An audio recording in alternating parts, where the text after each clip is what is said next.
This is Democracy Now!, democracynow.org, the War and Peace Report. I'm Amy Goodman. Last night, the Israeli army ordered half the population of Gaza, 1.1 million residents, to evacuate their homes within 24 hours from northern Gaza to the south, in what many Palestinians fear is the start of a second Nakba. The UN said the mass transfer of half of Gaza's population would have devastating humanitarian consequences. This comes as Israel's bombed Gaza for 7 straight days, killing at least 1,500 people. Joining us now, Noura Erakat, Palestinian human rights attorney, associate professor at Rutgers University, author of Justice for Some, Law and the Question of Palestine. She's speaking to us from Philadelphia. Noura, if you can respond to this order and what's happening in Gaza. Good morning, Amy, and thank you. Your reporting has been an oasis in a sea of warmongering across mainstream media, for which I have deep contempt at this moment. They have mobilized almost every racial trope of savagery, barbarian. They have built on Islamophobia and the infrastructure of the war on terror to create a common sense, logical conclusion that war is inevitable and whatever consequences come out is the fault of Hamas, thereby further blaming the victims for their own killing and massacres. We gotta feel sorry for Hamas. Really? I don't think so. I don't think so.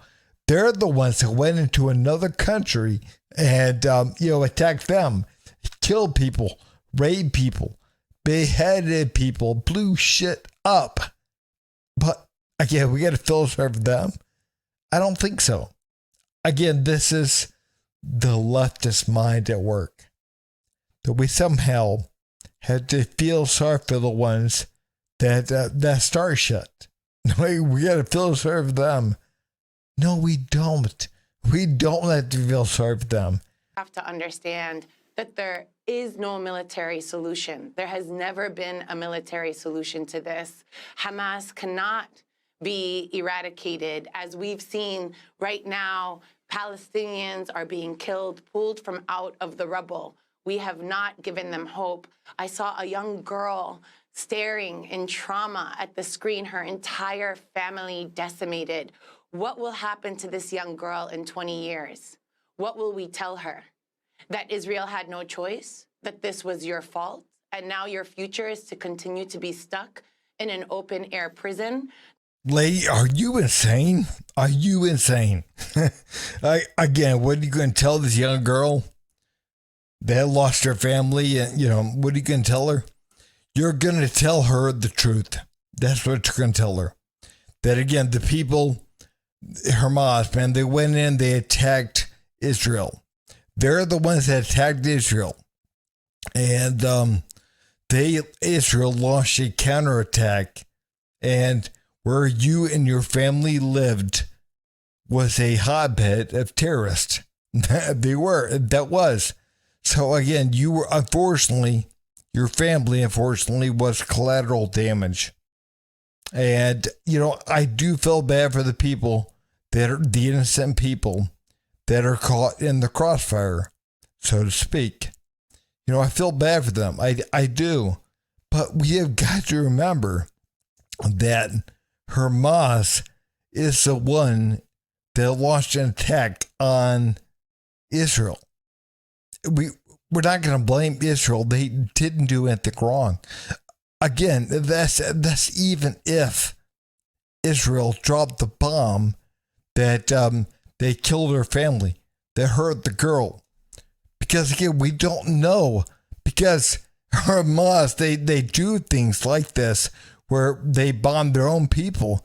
They shoot their own people. And they blame Israel for it.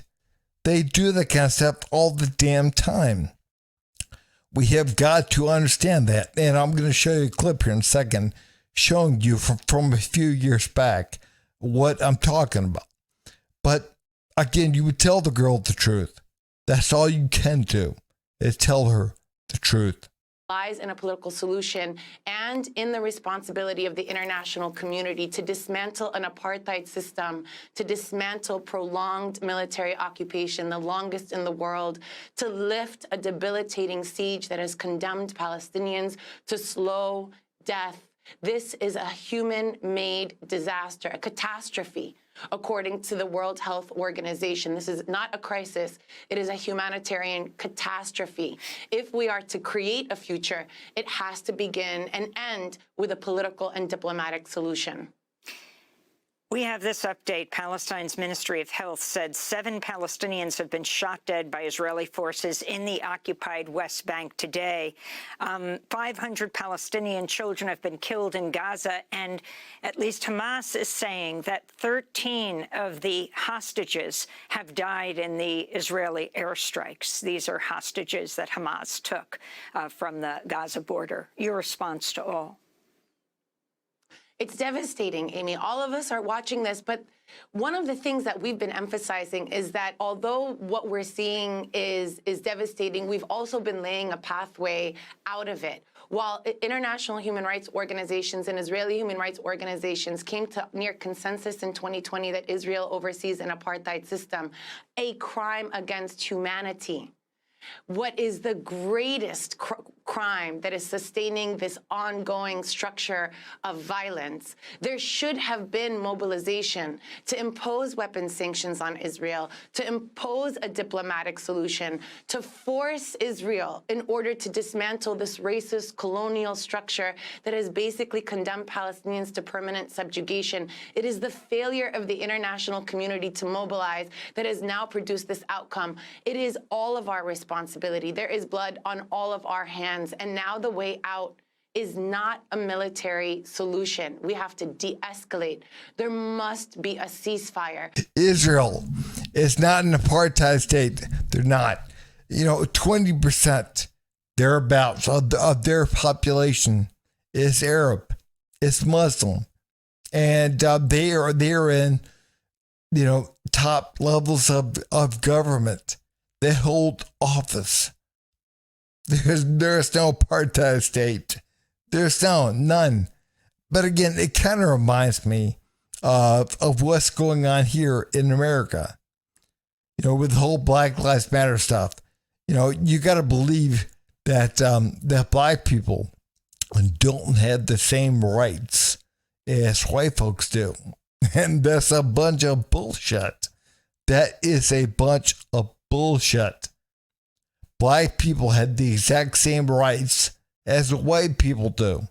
But again, these Black Lives Matter, whatever, man, these groups are looking for people to blame. That's what they're doing. They're fanning the flames of racial division to get themselves rich, to push their own agenda. That's what they're doing. We have got to understand that. But again, the Gaza Strip, they're talking about all the bombings and everyone dead and whatever. First of all, we have got to understand, we don't know if Israel was the one to drop those bombs or all those bombs. We don't know. Because again, Hamas lies over and over and over again about that kind of stuff. But we don't know. But again, we do have to remember that Israel was the one who was attacked. And what they're doing is they know that the Gaza Strip is a hotbed of terrorists. That's what that is. And Israel, they took control of the Gaza Strip in, I believe it was 1967, I believe it was, after the 6-Day War. And again, they were the ones attacked by Egypt and Jordan, the Arab countries, and they took control, kind of miraculously took control of the Gaza Strip. And in 2007, the Gaza Strip was taken over by Hamas. And now Israel, after they were attacked, Israel is pushing Hamas out of the Gaza Strip. That's what they're doing. But that's what they're trying to do now. But again, we don't know who all dropped those bombs. But again, they're trying to push the mountains so they can keep themselves safe, so they can keep Israel safe. That's what they're doing. But again, these people, they're trying to tell you that Israel is a racist state. No, they're not. We have got to understand they're not. And this kind of stuff is nothing but absolute bullshit.